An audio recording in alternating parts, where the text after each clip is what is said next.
So what's actually involved in an M&A process, and what do investment banks actually do during a transaction? In this video, I'll break down in detail what the M&A process is. If you've got an interview coming up for an M&A role, or are just interested in understanding what the advisor does during a transaction, I'm sure you'll find this video really useful. So we talked a bit about M&A. Can you break down more or less how the process works from being going and pitching to the end result, and how much does it usually take? And maybe can you divide between how much it takes in the public sector and the private sector? Yeah, so I'll start with this example of a sell-side role. So that's when we're helping a company sell a division, or we're helping a bunch of shareholders sell their stake in the business. And so what will normally happen is we'll be pitching alongside boutique investment banks or other big four companies, and we might get sort of maybe 3-4 weeks of preparation time. So we need to prepare this proposal document, and so as an analyst, when you first come in, you'll be spending a lot of time doing these documents. And so in these documents, you'll have, I suppose, you need to show 3 or 4 key things. One, you have got an understanding of the business that's being sold. So you need to understand what its strengths are, what its weaknesses are, what are the market trends that it's facing, and how do these market trends impact the potential transaction. So do these trends mean that a certain group of buyers will they be more interested because of this trend? So you need to understand what's going on in the market, what's going on in the particular industry. Another thing you need to understand is the buyers. As I said, you need to identify who is potentially going to buy this business, and why would they be willing to buy this business. Have they made previous transactions in the same space? Have they got new funding? It might be a company that's recently backed by private equity. So the private equity firm might be looking for bolt-on opportunities. So you need to have a good set of potential buyers, and you need to rationalize why they might be potential buyers. Another thing that you need to convey is what value are the shareholders going to get for this business or for the shares, because naturally they'll want to maximize the value, and you need to come up with a recommendation about what value the business is going to go for. And so you need to do some analysis. We might do a DCF if we get the right financial information, if we get the cash flow information, but generally we'll definitely do precedent transaction analysis. So looking at transactions in the same space of similar companies that have happened before, and what the value have been of these companies being sold, and then comparable companies or comparable listed companies. So those are the valuation methods that are covered.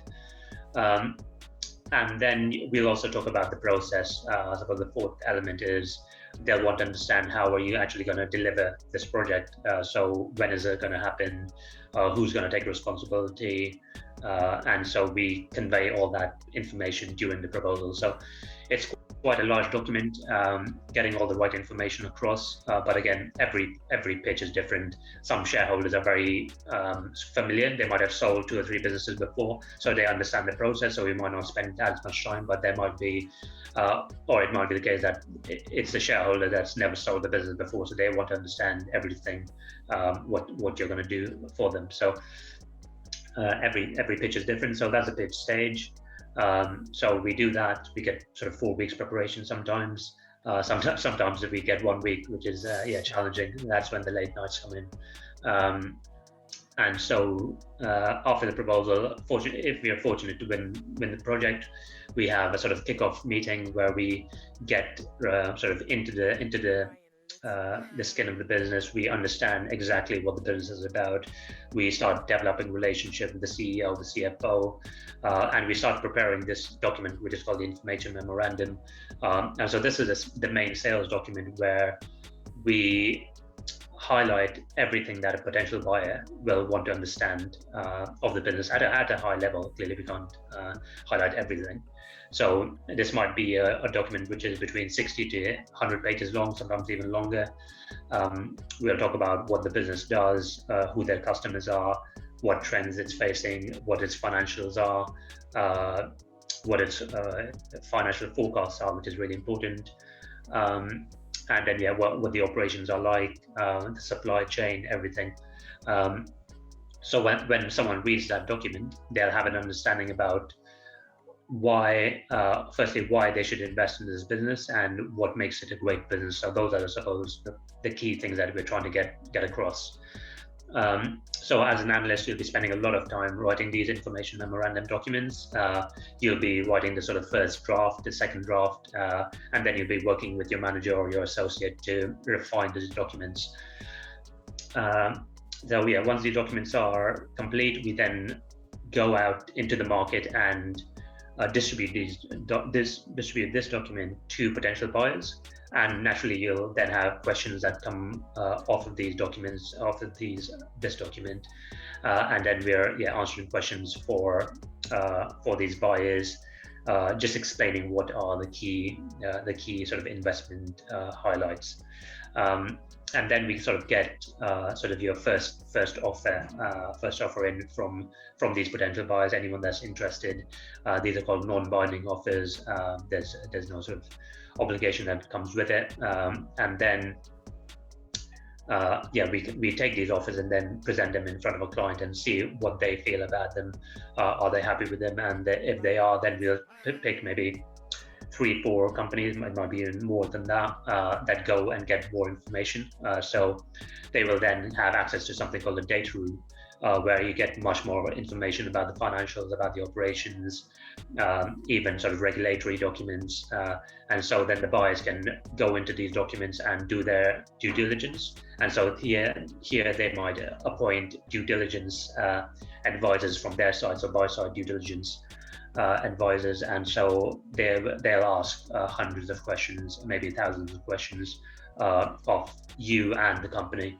And so you as the M&A advisor have to be the sort of first point of call in terms of these questions. And so any questions that you can answer, we will answer, and then you then relay the questions which you can't answer to the management, and then you'll get answers from them. So there's a lot of back and forth in terms of answering all the questions, and so again, as an analyst, you'll be managing the data room, you'll be managing all the questions. There's something called a management presentation in this stage as well, where the management team will present their business to the potential buyer, and so then they can ask direct questions. And so again, this is putting the business in the best light in front of the potential buyers, trying to maximize value. Then you'll have another round of offers, so you get a final offer sometimes, or it might be another round of offers, and so the buyers will put on paper what they're willing to pay for the shares of the business, and then you'll again sit down with your client and understand whether they're happy with it, whether they choose one particular buyer, and then you might go into something called an exclusivity phase, where that buyer is the only one that you're talking to, and they will have further questioning, they'll do further due diligence, and this is where it gets sort of really deep into the due diligence. You might look at tax issues, you might look at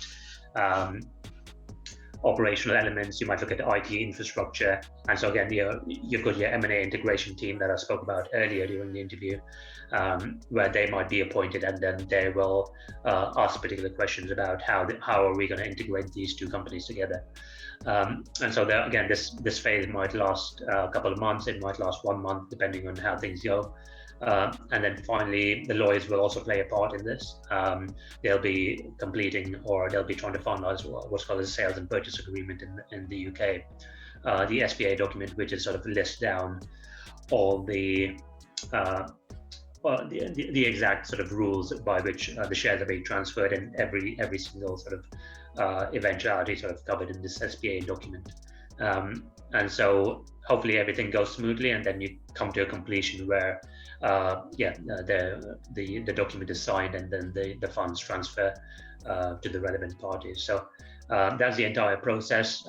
Clearly, there's a lot of work that goes in it, a lot of back and forth in terms of different buyers and questions and all this kind of stuff. And then, I suppose the most interesting thing to me is the negotiation aspect of it, and how we can sort of go back to particular buyers and trying to sort of get more value out of them. That's probably the most interesting element to me. But yeah, it's an interesting process. But yeah, that was a sort of very high level run through of it. So that was the process on the sell side. When you're on the buy side advising a client when they're looking to buy the shares of a particular company, naturally the process is slightly different. As a buy-side advisor, you've got plenty of different responsibilities, and one of the core ones is understanding what the requirements are of the process, which are set by the sell side.